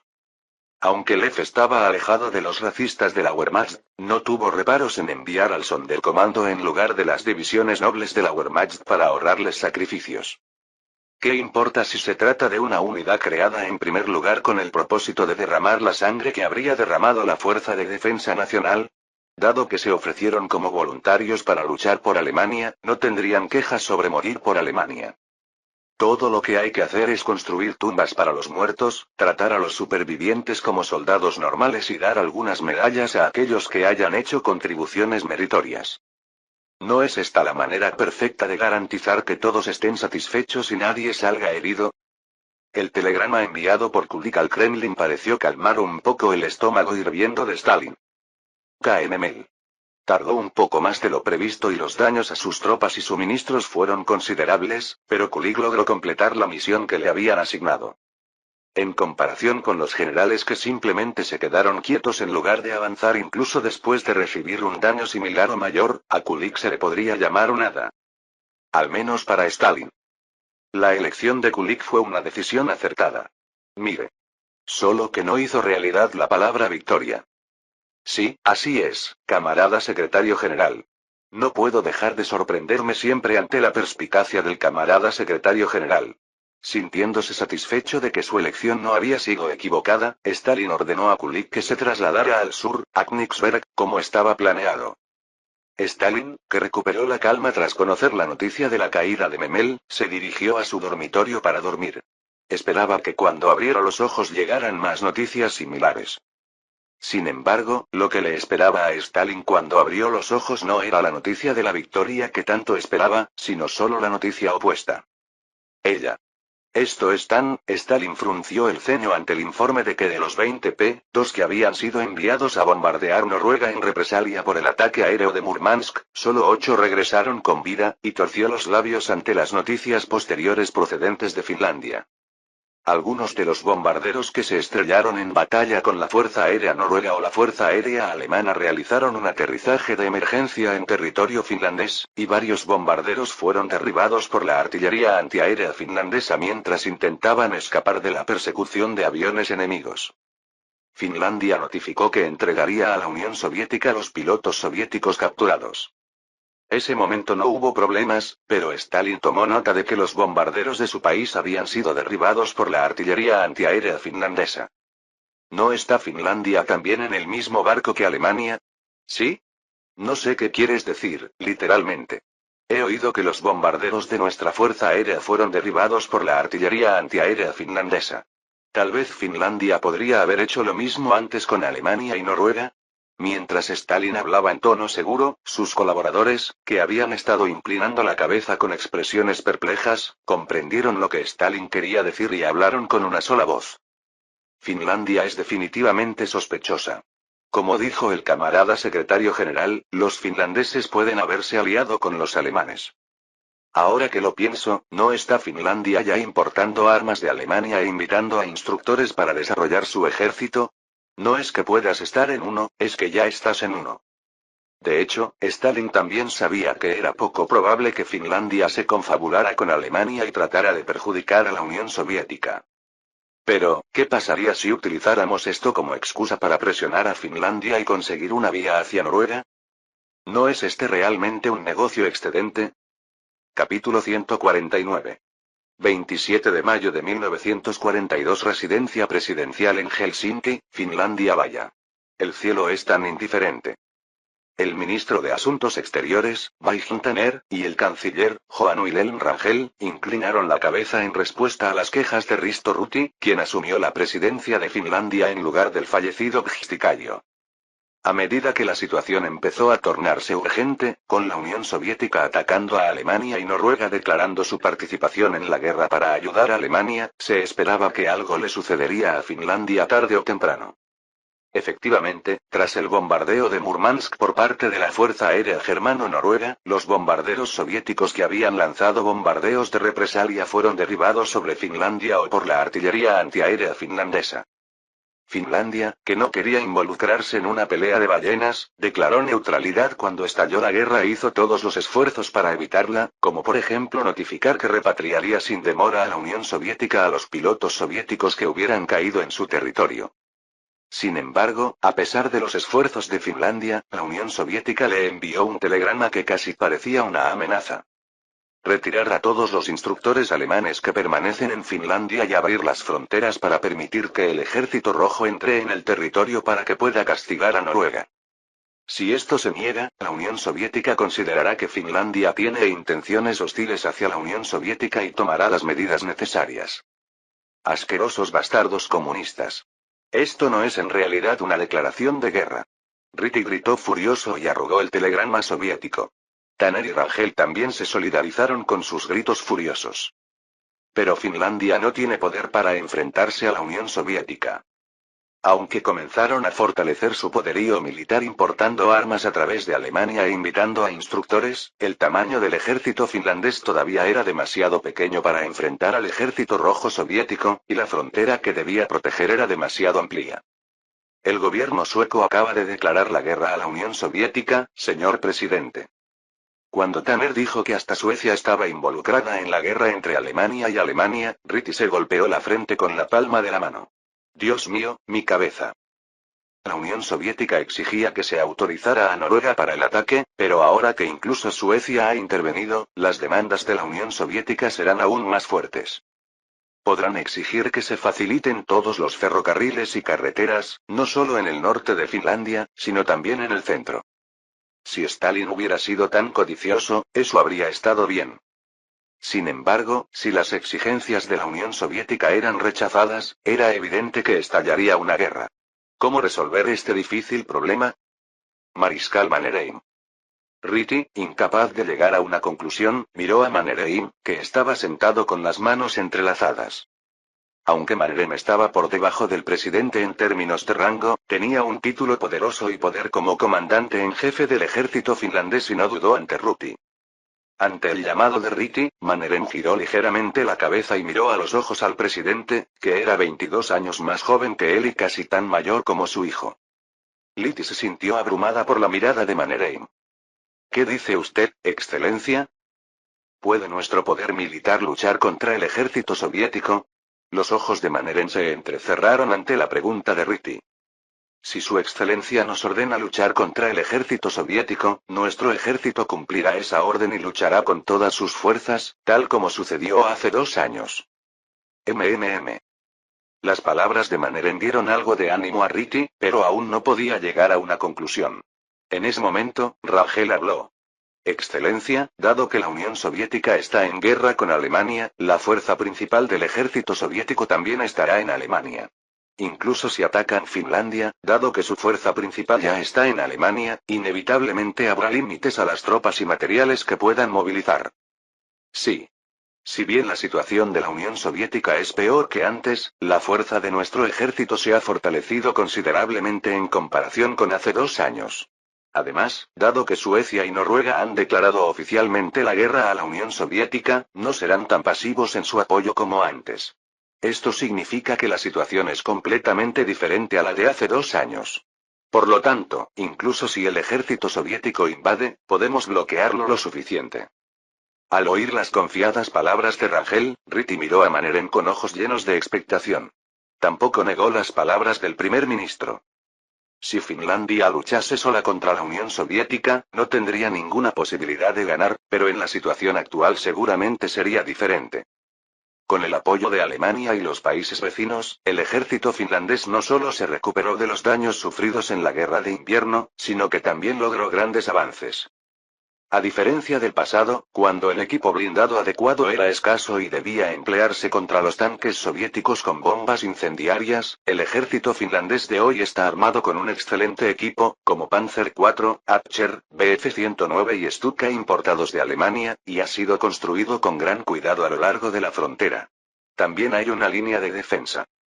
Aún está sin terminar, pero es mejor que nada.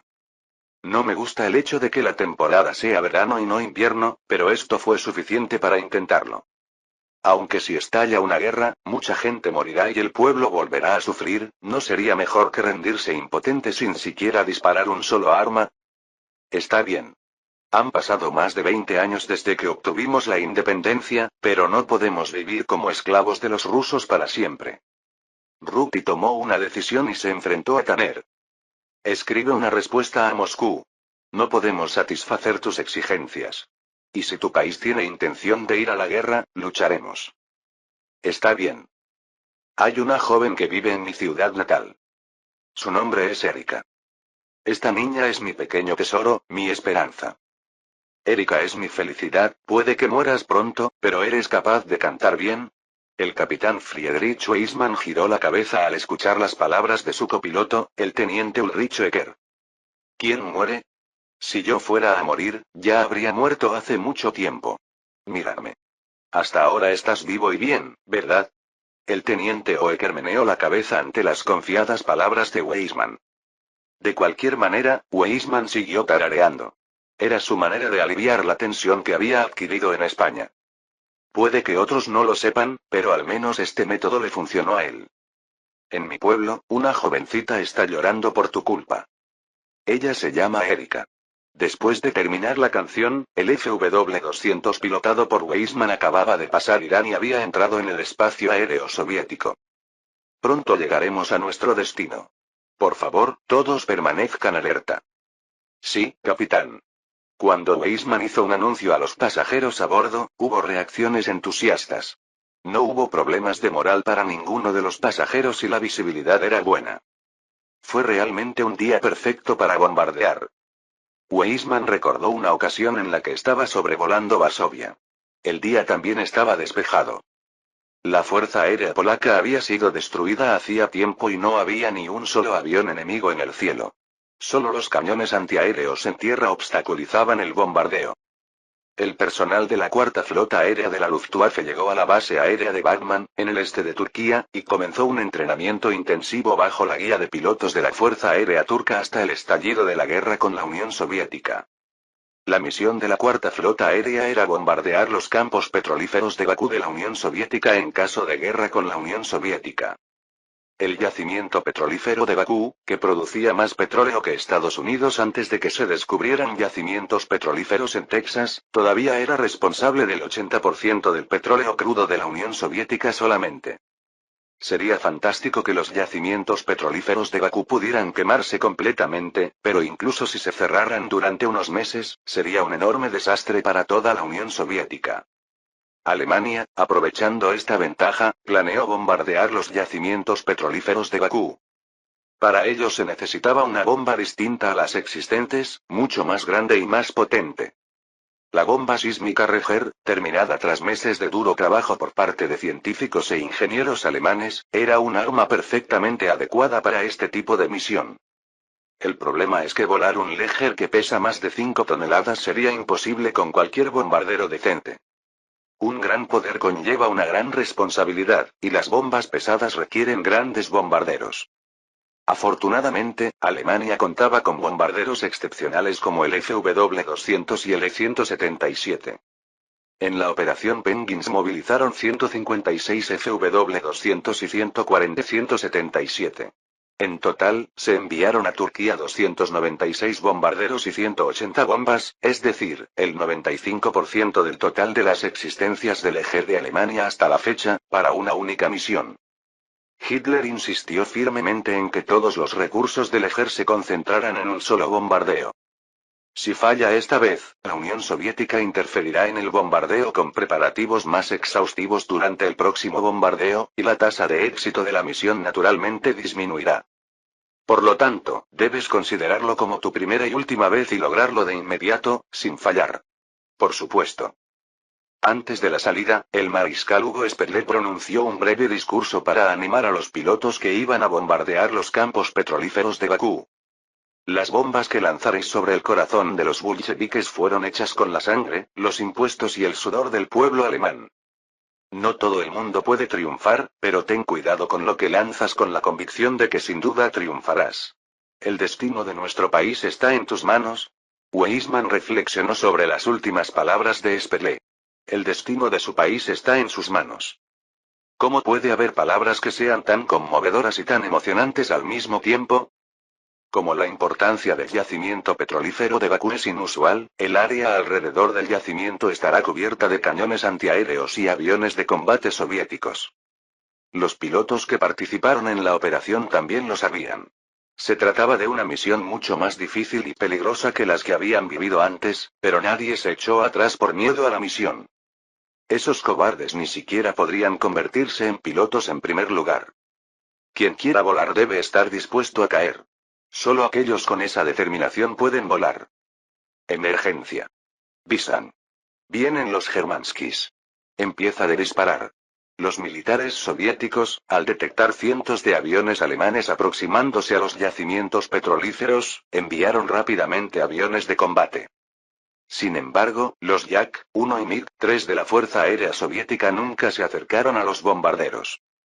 Esto se debe a que los Ta-152 que escoltaban a los bombarderos se abalanzaron sobre ellos como bestias sedientas de sangre, con Yaks y MiG claramente visibles, bombardeándolos con ametralladoras.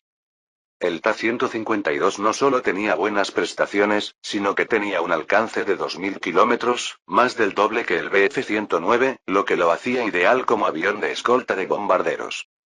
Las 9 en punto. Un MiG rompió la escolta de Ta-152 y se precipitó hacia el FW-200 pilotado por Weizmann. La torreta de la ametralladora en la parte superior del fuselaje giró y disparó balas de 13 milímetros al MiG. La bala de 12,7 milímetros disparada por el MiG impactó en el fuselaje del FW-200, pero aunque era un caza, no era lo suficientemente potente como para derribar un bombardero. Por otro lado, el MiG, que recibió el impacto de las balas de 13 milímetros, arrojó humo y cayó en picado. Bien. El cabo Carlan, que derribó el avión enemigo, gritó: ¡Hurra! Ya me había enfrentado varias veces a aviones enemigos con ametralladoras montadas en bombarderos, pero esta era la primera vez que derribaba un avión enemigo directamente. Carol, que por primera vez en su vida pudo derribar algo, estaba tan feliz que no sabía qué hacer. Weizmann también lo elogió. Bien hecho, Carol. Cuando vuelva, te invitaré a una copa de aguardiente. ¿Qué es un vaso sino una botella? Oeker, puedes pagar por mí o puedes quedarte callado. Junto a los aviones de combate se encontraban los cañones antiaéreos. Las tropas soviéticas en tierra recibieron a los visitantes alemanes con un espectacular fuego antiaéreo. Como el yacimiento petrolífero de Bakú era de extraordinario valor, el ejército soviético reunió y desplegó todos los cañones antiaéreos disponibles para protegerlo. El cielo azul claro pronto se vio contaminado por un feroz fuego antiaéreo. Rosques, parece que se prepararon mucho para algo más. También saben que la herencia es importante. Weizmann abrió el compartimiento de bombas y se preparó para lanzar al Leger. Había que hacerlo con más cuidado para evitar causar mayores daños al yacimiento petrolífero. ¿Es ahora? No. Todavía no. Espera un poco más. Han pasado eones en los que cada segundo parece un minuto. Weisman esperó pacientemente para asegurarse de poder liberarse desde la ubicación óptima. El teniente Oeker, que viajaba con él, parecía querer soltar el arma inmediatamente, pero conocía la terquedad de Weisman, por lo que permaneció en silencio. En este momento. Finalmente, Leger cayó al suelo. Después de dejar caer la bomba gigante de 5,2 toneladas, el avión se volvió sorprendentemente ligero. 116 bombarderos no equipados con Leger lanzaron bombas incendiarias al suelo.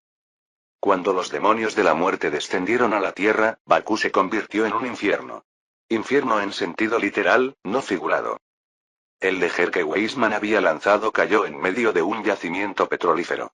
Con unos segundos de diferencia entre él y el Leger, que medía 55 metros de altura, cayó y explotó su propio cuerpo, arrojando una enorme cantidad de energía de fuego al suelo. La tormenta de llamas se extendió en todas direcciones, quemando todo lo que tocaba. Los artilleros antiaéreos que dispararon cañones antiaéreos contra los bombarderos alemanes, los trabajadores que se refugiaron en refugios antiaéreos, los supervisores, soldados y enfermeras que los supervisaban a todos. Es un éxito. Weisman agitaba el puño con alegría mientras observaba cómo las llamas anaranjadas se extendían en todas direcciones. El teniente Oeker, que habitualmente no mostraba bien sus emociones, no pudo ocultar su alegría. Hasta ahora, ha realizado más de 50 salidas y ha completado la misión en cada una de ellas. Esta misión no era fundamentalmente diferente de las misiones anteriores, pero considerando su importancia, ninguna misión podía compararse con esta.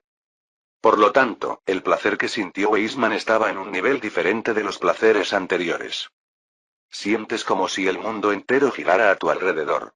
¿Quién puede conocer este placer? Tras completar con éxito su misión, las águilas dieron la vuelta y se dirigieron directamente a Turquía. Incluso después de que todos se fueron, el incendio en el campo petrolífero no mostró señales de apagarse. El fuego arrojó una enorme columna de humo desde el suelo hacia el cielo y envió hacia arriba las almas de todas las criaturas que había devorado. Los habitantes de un pequeño pueblo de montaña de la República Socialista Soviética de Azerbaiyán, a decenas de kilómetros de Bakú, también pudieron ver humo saliendo de Bakú. Para ellos, la columna de humo parecía un enorme pasaje que conectaba la tierra y el cielo. Con un sonido crepitante, el corcho fue lanzado al aire y las burbujas de champán se derramaron en la entrada. 2 días después de que estallara la guerra, descorché champán.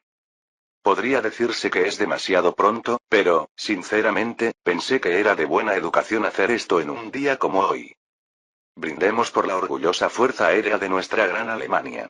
Sieg Heil. Los rostros de los generales que degustaron champán durante la reunión brillaban tan intensamente como una bombilla nueva que acababa de ser reemplazada. Entre ellos, los rostros de los generales de la Fuerza Aérea, que se puede decir que fueron las figuras más destacadas de la jornada, eran aún más brillantes. La boca de Goering ya estaba curvada hacia sus orejas y no mostraba señales de bajar. Mariscal Weber, por favor, tome un trago.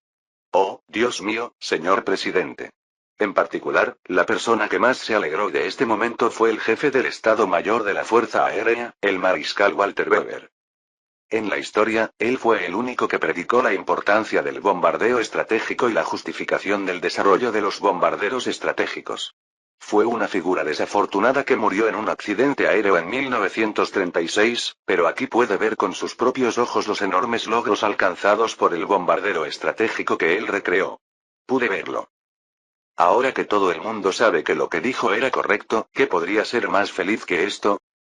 No creo que me quede tiempo ni siquiera si muero ahora. Nunca pensé que llegaría un día como este en mi vida, no digas esas cosas. La guerra sigue en marcha. ¿A dónde puedo ir? No lo dudes y tómate otra copa. Jejeje. El ataque al yacimiento petrolífero de Bakú fue un gran éxito. Gracias a la apuesta de apostar a fondo por esta misión con el 95% de los Legers producidos hasta ahora en Alemania, hemos conseguido obtener resultados comparables. Solo lo sabremos con el paso del tiempo y con informes detallados, pero el éxito de este ataque aéreo significó que los campos petrolíferos de Bakú no pudieron utilizarse durante al menos 5 meses. Por nada menos que 5 meses. Hay una manera de importar petróleo de Estados Unidos o del Reino Unido, pero lleva tiempo importarlo, y considerando la proporción de petróleo producido en el yacimiento petrolífero de Bakú en relación con los sectores civil, industrial y militar de la Unión Soviética, esto es una pérdida enorme. Incluso si los campos petrolíferos finalmente volvieran a estar en condiciones de funcionar, la Unión Soviética no tendría otra opción que invertir un enorme poder en la zona de Bakú para protegerlos. Una vez sufrimos un ataque aéreo, pero no existe ninguna ley que impida un segundo ataque aéreo. Más bien, sería absurdo pensar que solo habría un ataque aéreo. A medida que se reduzcan la mano de obra y los materiales necesarios para restaurar y proteger el yacimiento petrolífero de Bakú, se reducirá la carga sobre las fuerzas de defensa de primera línea y también se restringirá el movimiento del ejército soviético. Porque sin petróleo los tanques y los camiones no pueden funcionar. Ya estamos en una situación en la que estamos bloqueados por la línea de defensa construida por Manstein y solo avanzamos cada vez, y si nos quedamos sin petróleo. Por más loco que estuviera Stalin por la guerra, ¿no sería necesario en este punto un fortalecimiento? Si fuera una gran persona que se dio por vencido y abandonó el juego, no habría comenzado la guerra en primer lugar. Capítulo 150. 28 de mayo de 1942 Palacio del Kremlin de Moscú, URSS. Antes del inicio de la Operación Urano, la Unión Soviética estaba preocupada por la seguridad del yacimiento petrolífero de Bakú.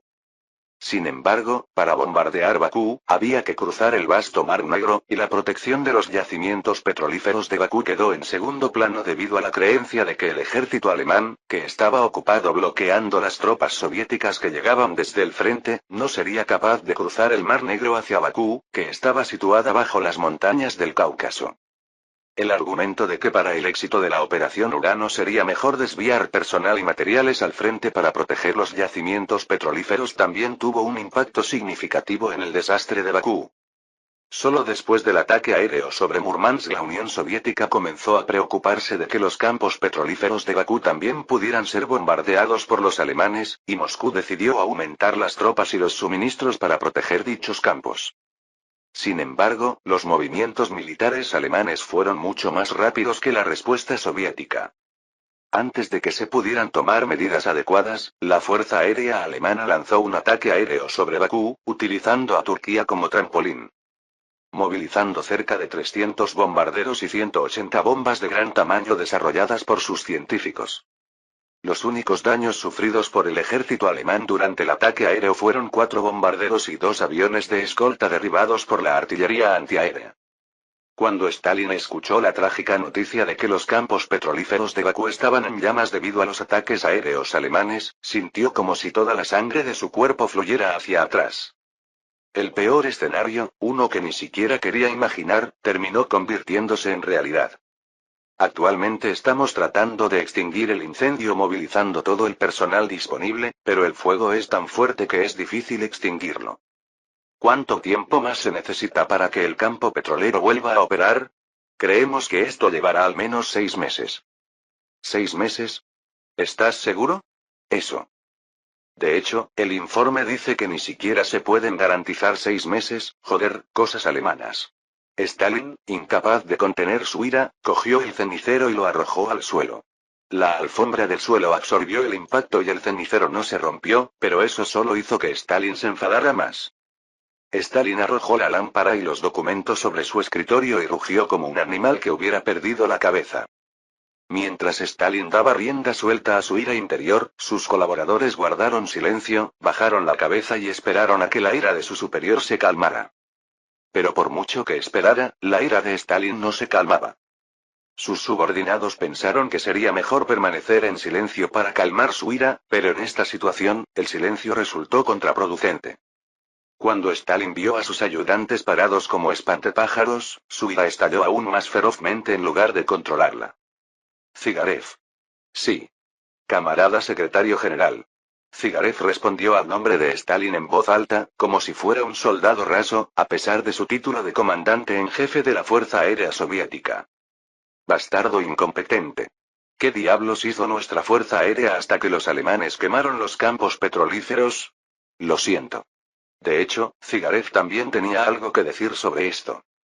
Fue el propio Stalin quien ordenó el despliegue de un gran número de aviones de combate para atacar a Alemania y Rumanía, y los aviones de combate soviéticos eran absolutamente inferiores en prestaciones a los aviones de combate alemanes.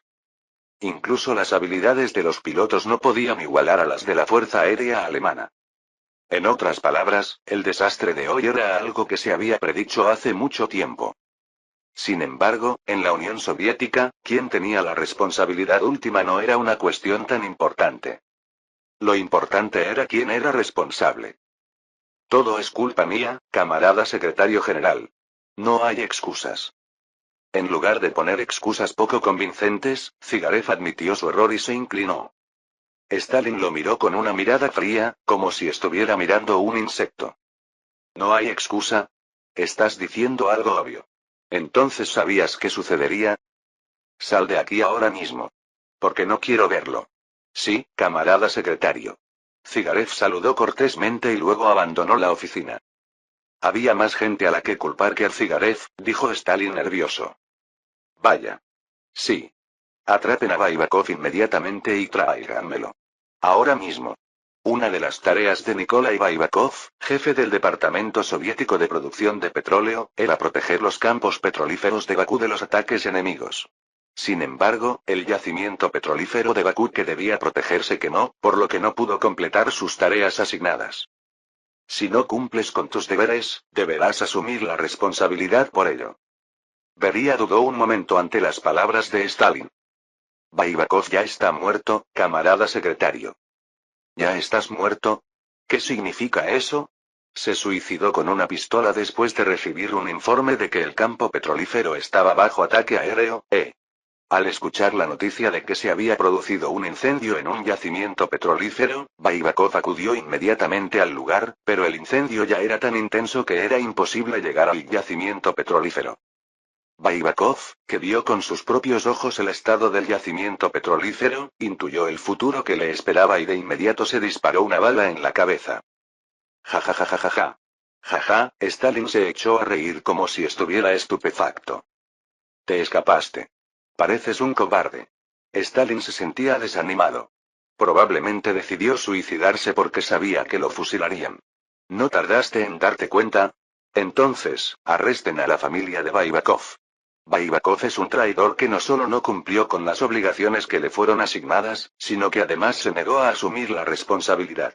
No podemos dejar en paz a la familia del traidor. Entiendo, camarada secretario. Me ocuparé de ello inmediatamente. Molotov, usted solicita asistencia con combustible a los Estados Unidos. Está bien. Según un acuerdo con Estados Unidos, la Unión Soviética recibía alimentos y medicinas de Estados Unidos a cambio de abrir sus fronteras y ayudar a Estados Unidos a suministrar suministros a China. Ahora que los yacimientos petrolíferos de Bakú se han quemado, también tenemos que depender del petróleo de Estados Unidos. ¿Ha recibido alguna respuesta de Finlandia? Cuando Stalin le preguntó, Molotov dudó en responder. Sabía que tenía que decirlo algún día, pero no era el momento adecuado para decirlo ahora. Pero no sabía qué pasaría si mentía sin motivo. Vino. ¿Qué dijiste? Finlandia ha rechazado nuestras demandas, camarada secretario. Contrariamente a los temores de Molotov, Stalin no se enojó ni gritó.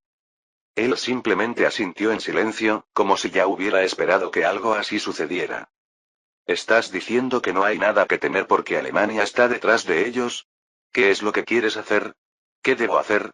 Ahora que sabemos de qué lado está Finlandia, debemos tratarlos como corresponde. Fue algo bueno. Estaba previsto ocuparse de Finlandia tan pronto como terminara la guerra con Alemania.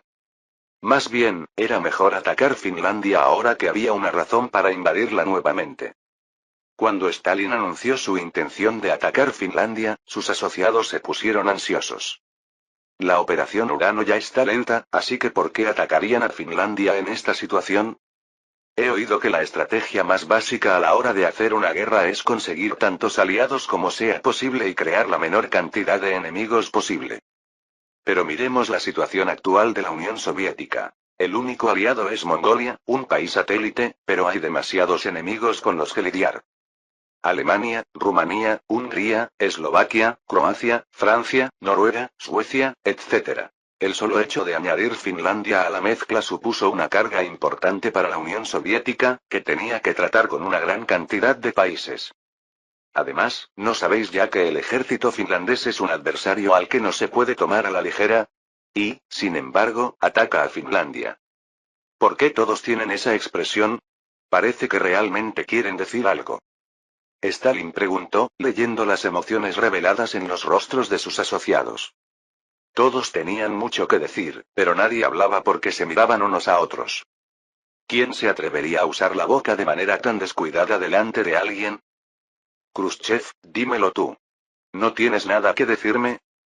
Cuando nadie daba señales de abrir la boca, Stalin llamó a Khrushchev, que estaba en la extrema derecha.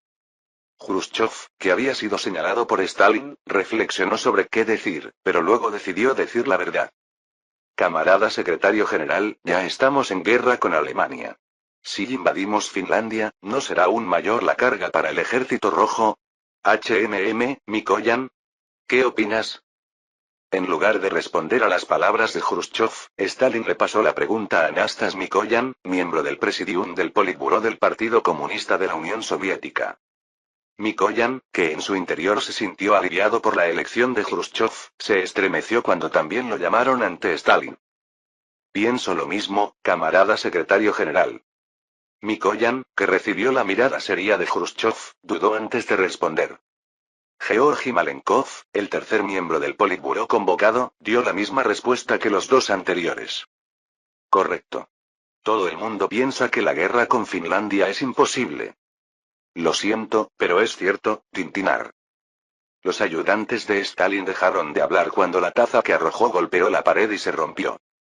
Hasta los finlandeses nos miran raro porque actuamos como cobardes. ¿Vamos a quedarnos callados mientras estos tipos se burlan de nosotros descaradamente? ¿Nos van a decir que nos quedemos callados aunque los finlandeses lancen bombas sobre Leningrado? No voy a escuchar más excusas. Al contrario, como Alemania está en guerra, no podemos prestar atención a Finlandia. En el mejor de los casos, lo único que podemos hacer es darles algunos fusiles y morteros. Es verano, así que tenemos ventaja. Stalin se dio la vuelta y agitó las manos como si no quisiera verlos. Todos apaguen la televisión. Porque no quiero verlo. Las gradas del Sportpalast, Palacio de Deportes, de Berlín estaban repletas de gente. La mayoría de los espectadores reunidos en el Palacio de Deportes eran miembros del partido nazi, leales al partido y al Führer, pero también había un gran número de personas comunes que no eran miembros del partido. Soldados en activo y en reserva, empleados de oficinas y amas de casa, profesores, trabajadores postales, veteranos discapacitados y veteranos de guerra. Y entre ellos se mezclaban actores profesionales que dependían directamente del Ministerio de Propaganda. Además, también asistieron un gran número de figuras de alto rango del partido nazi, incluidos Himmler, Top, Speer, Frick, Inquart, Saukel y Daluge, lo que resalta aún más la importancia del evento de hoy. Cuando entró Goebbels, el pueblo lo recibió con aplausos. Después de que terminara la Guardia de Honor de la Wehrmacht, que estaba interpretando la marcha de Badenweiler, se instaló un silencio magnífico en el palacio. Para ese preciso momento, Goebbels entrenó duramente, reduciendo su tiempo de dormir, su tiempo de comer e incluso el tiempo que pasaba conociendo mujeres. No le quedó más remedio que hacer lo mejor que pudiera, ya que era una tarea que le había encomendado su presidente, a quien admiraba mucho. Ahora que tanto los actores como el escenario están listos, todo lo que queda es que el actor principal suba al escenario y actúe. Antes de comenzar su discurso, Goebbels miró a los ojos expectantes del público que lo observaba. Y entonces se quedó mirando las cámaras que lo filmaban. Todo era perfecto. Ahora es el momento de empezar. Después de aclararse ligeramente la garganta, Goebbels comenzó su discurso. Todos los ciudadanos de Alemania están invitados aquí hoy. En este momento, frente a mí hay veteranos discapacitados que lucharon por Alemania. Un soldado con cicatrices por todo el cuerpo, un soldado que perdió una pierna o un brazo, un soldado ciego que vino con una enfermera de la Cruz Roja, un soldado con muletas. Estos jóvenes, entre ellos 50 receptores de la Cruz de Caballero de la Hoja Blanca, vinieron aquí para representar a las fuerzas de defensa en el frente. Detrás de ellos están los trabajadores militares de la fábrica de tanques de Berlín. Detrás de ellos se sientan también todas las clases del Tercer Reich, incluidos miembros del partido, soldados de la Wehrmacht, miembros de las SS, médicos, científicos, artistas, ingenieros, arquitectos, profesores y funcionarios de toda Alemania. Ahora que estamos en guerra, nuestro país tiene una gran deuda con ellos. En el Sportpalast se reunieron también miles de mujeres alemanas. Se reunieron jóvenes y mayores. Todos estaban invitados, independientemente de su situación económica, profesión o edad. Por lo tanto, se puede decir que ustedes, que están frente a mí, son un microcosmos de todo el pueblo alemán, en todas partes, en el frente y en la retaguardia. ¿Es correcto? Sí. Los actores, colocados entre el público, gritaban a viva voz, como ya habían practicado de antemano. Las personas que se sintieron estimuladas por ello también respondieron inconscientemente a la pregunta de Goebbels. Entonces, mi gran audiencia, ustedes representan ahora a la opinión pública. También quisiera hacerles una pregunta. Por favor, respondan por el pueblo alemán en todo el mundo y por nuestros enemigos que puedan estar escuchando por la radio. Los bolcheviques afirman que el pueblo alemán ha perdido la confianza y la fe en los valores del nacionalsocialismo. Permítame preguntarle. ¿Cree usted en la victoria final y total del Führer y del pueblo alemán? Sí. Un grito apasionado. Goebbels se sintió satisfecho y pasó a la siguiente pregunta. ¿Estáis todos decididos a buscar la victoria y seguir al Führer, incluso si eso significa pagar un alto precio? Sí.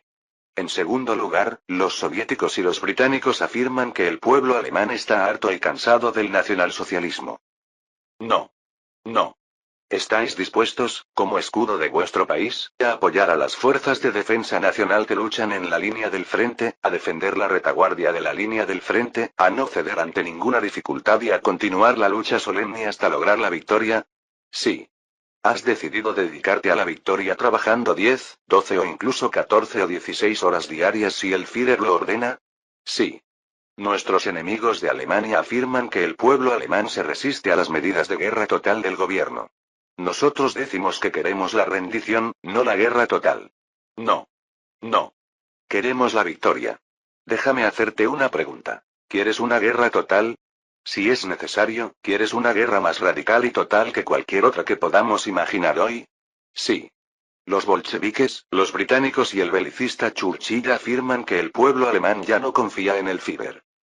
Permítanme preguntarles. ¿Es su confianza en el Führer mayor, más entusiasta y más segura que nunca? ¿Están dispuestos a seguirlo donde quiera que esté y a dar cualquier precio y esfuerzo que sean necesarios para llevar la guerra a la victoria? Sí. Goebbels engañaba al público profiriendo palabras constantemente. En ese momento, él era el director y el público era el instrumento que se tocaba a sí mismo bajo su dirección. El concierto se acercaba lentamente a su clímax. Déjame hacerte una pregunta. ¿Estás dispuesto a hacer todo lo posible para enviar mano de obra y materiales al frente oriental y acabar con el comunismo? Déjame hacerte una pregunta. ¿Prestarás juramento sagrado en el frente para defender la sólida vanguardia de tu país y enviar al frente todo lo necesario para la victoria? Permítame hacerle una pregunta. ¿Está de acuerdo con tomar medidas severas contra los estafadores que perturban la economía nacional y llevan al pueblo a la ruina para obtener ganancias y progresos personales? ¿Está de acuerdo con ejecutar a quienes solo tienen un impacto negativo en el esfuerzo bélico? Le haré una última pregunta. ¿Está usted de acuerdo en que, de acuerdo con el programa del nacionalsocialismo, el peso de la guerra que nuestro país perdió debería ser soportado por igual por los de arriba y los de abajo, los ricos y los pobres, y que todos deberían tener los mismos derechos y obligaciones? Sí. Cada vez que Goebbels hacía una pregunta, el público respondía con aprobación entusiasta. Yo pregunté y ustedes respondieron. Ustedes son los representantes del pueblo y su respuesta es la respuesta del pueblo alemán. Ustedes han dado las respuestas que los enemigos de Alemania necesitan para evitar que tengan la falsa ilusión de que nos rendiremos fácilmente. Lo declaro aquí y ahora. El pueblo alemán se ha comprometido a unirse como uno solo, a apoyar a la Wehrmacht, a defender las fronteras de Alemania y a seguir al Führer pase lo que pase. El pueblo alemán aceptará con gusto cargas pesadas hasta el día de la victoria. ¿Quién nos molestará ahora? Alemania ganará y no podrá evitarlo.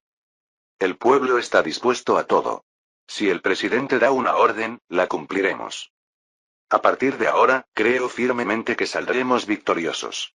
Debemos arriesgar todo para ganar, porque esa es la misión de Alemania en esta era. Ahora, gente, levantémonos con decisión y creemos una tormenta. Siegel. Hola Hitler. Incluso después de terminar el discurso de Goebbels, la actuación continuó. Los aplausos atronadores continuaron sin cesar. La excitación de la gente no disminuyó fácilmente. Miembros del partido y no miembros del partido, soldados y civiles, ancianos y jóvenes, hombres y mujeres. Todos trascendieron todas las diferencias y se convirtieron en uno, gritando por la victoria. La victoria de Alemania. La mayor victoria. Fin del capítulo 150.